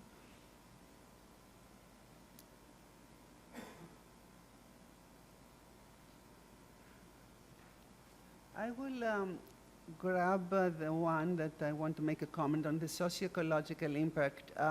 Maybe we did not hear a lot of that today. I mean, it was mentioned, but we did not see an emphasis. In my opinion, this is one of the transformational aspects of CoastPredict, and therefore I hope GlobalCoast.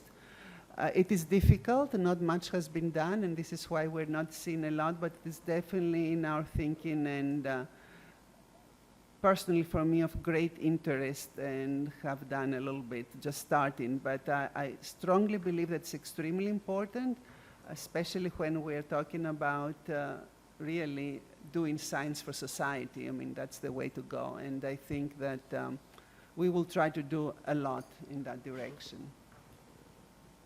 We just got the first core project on the related focus area, so they are pretty much starting now, and I expect that we will have affiliated projects under this, and also doing relevant work in pilot sites. But to me, it is absolutely necessary, so I agree with that, even though it's a small size. I'm impressed how active this is, but we cannot leave it forever either. So let's close with the last one, and as I said, some of these will apply to the next one as well, and we need to close. Okay, thematically. So please shoot away. Last chance for input on this.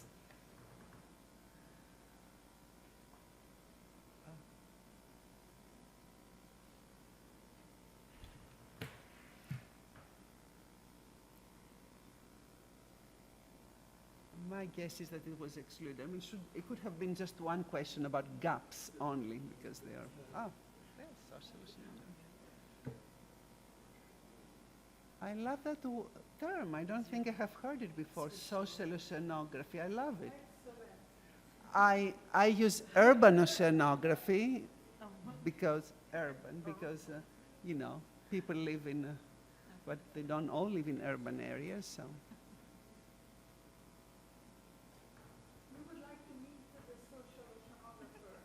Yes, please identify yourself, but this is, well, if there is one place to be done, is the coastal ocean, really.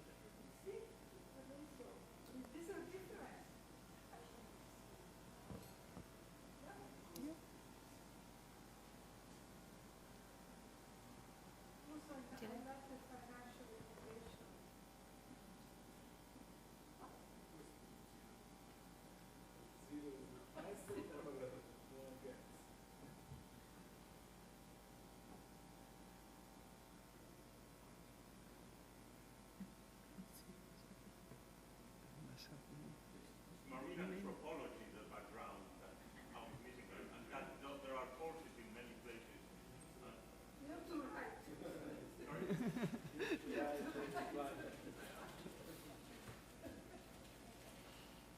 Yeah.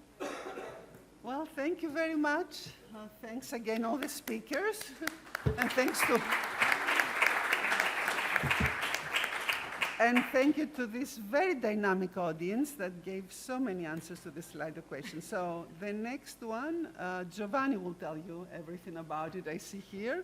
It's really coffee break. But it's very short, I see here, 4:30, 4:30, is that correct? 15 minutes. If we need to go over there, so.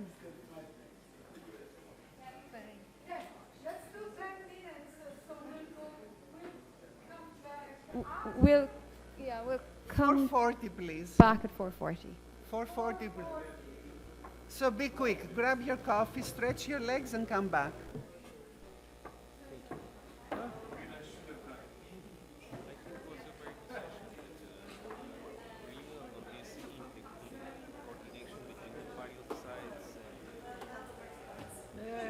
Okay, now I found my pin.